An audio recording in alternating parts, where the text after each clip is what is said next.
O Adriano foi operado e acho que não era nem daquilo, acho que era da Taliana. Era daquilo mesmo. Era mesmo daquela doença. Pegou fazer arte, meu filho, foi um buraco nos tanques.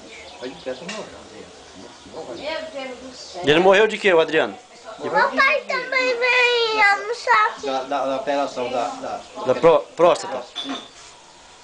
Ele pegou a fazer 2 dias depois de operar e deu a doença, né? Uhum. Mas a Aí não mãe da tem pessoa conversa, fazer não. nada, não levanta nem a pai. Os teimosos vão fazer as coisas. Cadê o saco do biscoito do menino, desse menino? Ali.